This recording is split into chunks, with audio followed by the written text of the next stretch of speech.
નમસ્કાર મિત્રો, TET એચએસની prelims પરીક્ષા પૂરી થઈ ગઈ છે, રાઈટ? હવે સીધી જ વાત કરીએ કે આગળનો રસ્તો શું છે. આજના આ ખાસ એક્સપ્લેનરમાં આપણે પ્રિલિમ્સના રિઝલ્ટથી લઈને મેન્સની તૈયારી સુધીનો એકદમ સચોટ અને પ્રેક્ટિકલ રોડમેપ જોવાના છીએ. કોઈ જ ગોળ વાતો નહીં, માત્ર નક્કર તથ્યો. તો ચાલો જલ્દીથી શરૂ કરીએ.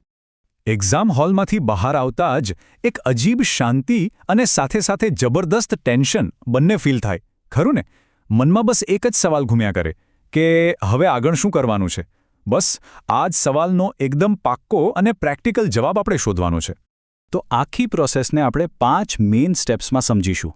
સૌથી પહેલાં પ્રોવિઝનલ આન્સર કી, પછી વાંધા અરજી કેવી રીતે કરવી, એક્સપેક્ટેડ કટ ઓફ કેટલું રહેશે, ફાઇનલ આન્સર કી ક્યારે આવશે, અને છેલ્લે સૌથી અગત્યનું મેન્સની તૈયારી.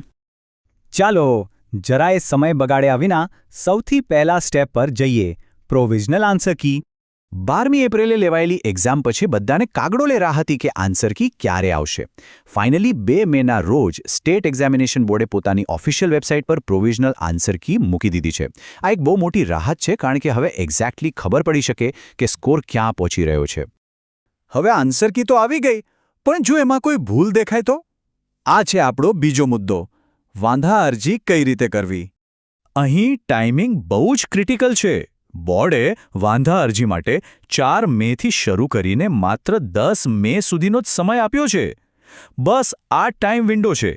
જો આ તારીખ ચૂકી ગયા તો પછી કોઈ જ ઓબ્જેક્શન ચાલશે નહીં, એટલે 10મી મે પહેલાં જ કામ પતાવી લેવું પડે. અને હા, આ વખતે એક બહુ મસ્ત નવો ચેન્જ આવ્યો છે. બોર્ડે ઓબ્જેક્શન ફાઇલ કરવા માટે એકદમ નવું dedicated.com પ્લેટફોર્મ બનાવ્યું છે. મતલબ કે બધી જ પ્રોસેસ ફરજિયાત આ નવા ઓનલાઈન પ્લેટફોર્મ પરથી જ કરવાની રહેશે. બધું એકદમ પારદર્શક અને ફાસ્ટ. ઘણાને કન્ફ્યુઝન હશે કે વેલિડ ઓબ્જેક્શન કેવી રીતે કાઢવું, કયા પ્રૂફ આપવા. તો ચિંતા કરવાની કોઈ જરૂર નથી.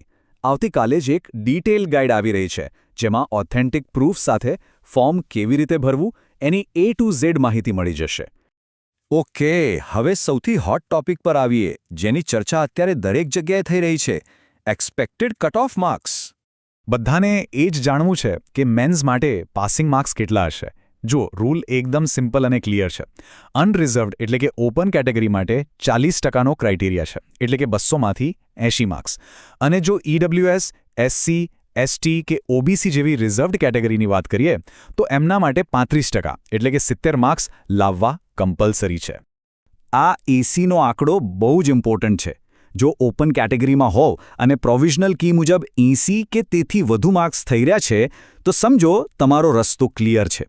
રિઝલ્ટની વધુ રાહ જોયા વગર સીધી જ મેન્સની તૈયારીમાં લાગી જ જવાનું છે.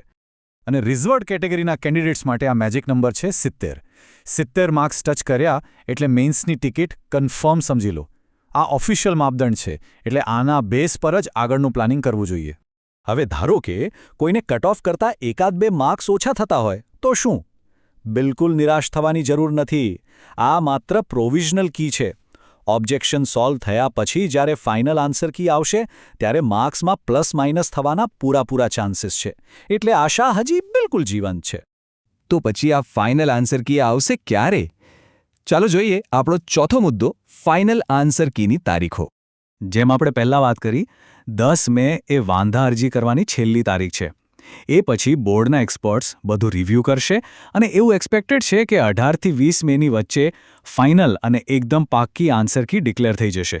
બસ એ જ તમારો ફાઇનલ સ્કોર નક્કી કરશે.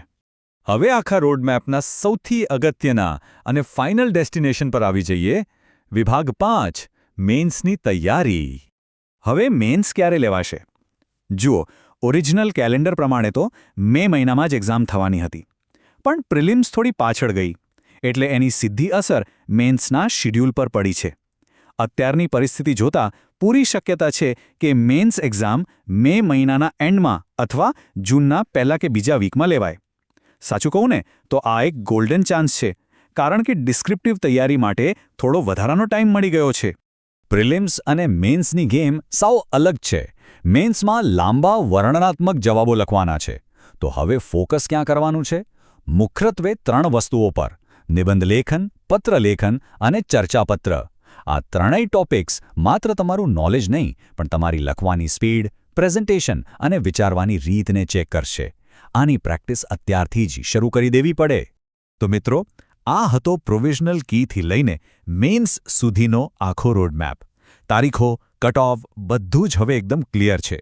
હવે સવાલ એ છે કે શું પ્રિલિમ્સનું ટેન્શન અને રિઝલ્ટની ચિંતા છોડીને 100% ફોકસ સાથે મેન્સમાં ધમાકો કરવા માટે બધા તૈયાર છે?